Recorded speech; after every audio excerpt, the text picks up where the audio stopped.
If a sailor comes across a storm during his sail, does that mean he is a failure as a sailor?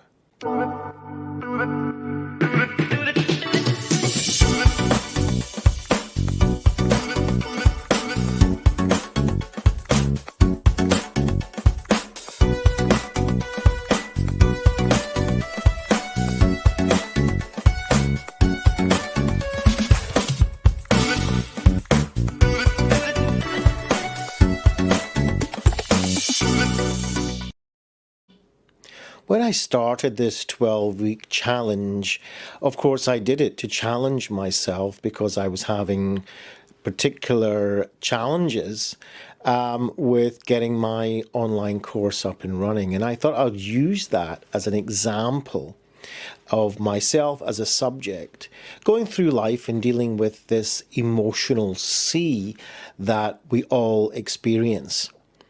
And I find it really interesting, the amount of feedback that I'm getting from doing this. And in fact, it's very encouraging on one side. And on the other side, I have to keep examining if I'm actually keeping up with my challenge and getting along with the tasks that I need to do. So there's kind of a double kind of thing going on here. One is getting the actually tasks done, and the other one is providing some sort of contribution to those who are actually in my audience here in this challenge. So one of the things that I find is that when I'm going in this emotional sea and I come across a storm like yesterday, for instance, where things were getting pretty rough and I was finding myself kind of down in the trough, sometimes, I deliberately didn't stop that broadcast when I kind of forgot what I was going to say, and things kind of got a little bit shaky for a moment, because I wanted to be authentic and genuine in exposing what goes on in daily life. And a lot of us, including me, are masking this most of the time. And that's fair enough. We don't want to be going around totally exposed and vulnerable.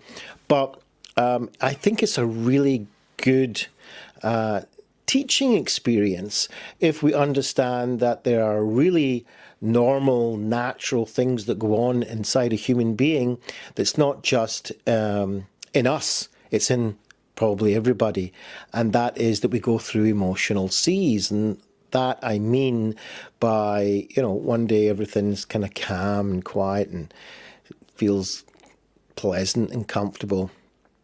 And then the seas might start to get a little bit stormy and rocky, and we're kind of shaking around, managing to get through it though, but it's a little bit shaky. And then we might be going through a serious storm where we're actually getting pushed and thrown from one side to the other. And at one point we can't really do anything apart from kind of just, maybe just sitting in our cabin and seeing the storm out until the seas become calm again. Or maybe we can be moving the sails and actually doing something in order to steer off a different course. Or you know what? It might just be that we have to be willing to go through that storm because that's what happens when you're out in the deep sea. So that's like life too, isn't it? So when I'm going through my storms, what I'm trying to do is give you a kind of a little window inside to what's going on inside of me. What are these events that I'm putting up with? But it doesn't mean that there's something wrong with me. It doesn't mean that I need to be rescued. It doesn't mean that I'm a failure because I'm not happy all the time, or joyful all the time, or having pleasant experiences on a daily basis. And I think this is something that society has taught us the opposite. And that is, if we're not having calm, joyful, pleasant experiences, then maybe we're a failure, or maybe there's something wrong with us, and maybe we need to do something about that. And I genuinely believe, out of my own teaching and my experiences and people that have taught me, that sometimes that's not really true. It's just that this is part of life, and I'm having a 12-week challenge because it's a challenge, right?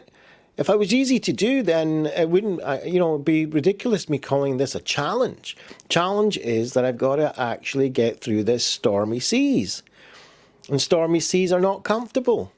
Stormy seas are not pleasant. Stormy seas take a certain amount of effort, and sometimes I've just got to sit back, take a deep breath, be compassionate to myself and kind to myself, and just understand that this is a stormy moment. And then the next day in this 12-week challenge, like today, I wake up and the sea is much more calmer.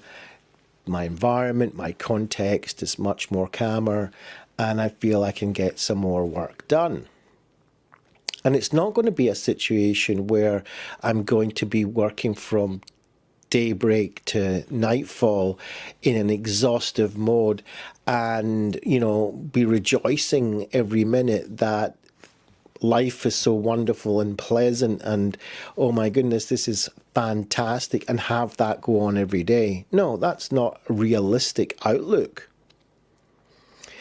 And a realistic outlook is also not that I'm struggling and I'm being challenged, I've got to put an effort in, and it's sometimes not going my way, and it might be more than sometimes, and things are tough from the point of view emotionally, and I'm disappointed, and to look at that and say, well, there must be something wrong with me.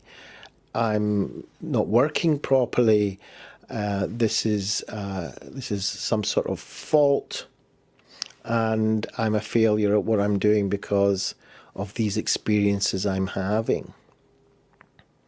And I think we have to be careful not to be on one side or the other, and to understand that just living is full of these uncomfortable emotions, and they're there to help us along. They're there to challenge us and to send us the message of, you know what, you're actually living, you're actually working, you're planting seeds, you've got to till the ground, you've got to take out the stones, you've got to sweat a little, you've got to get up early in the morning, you've got to work that land.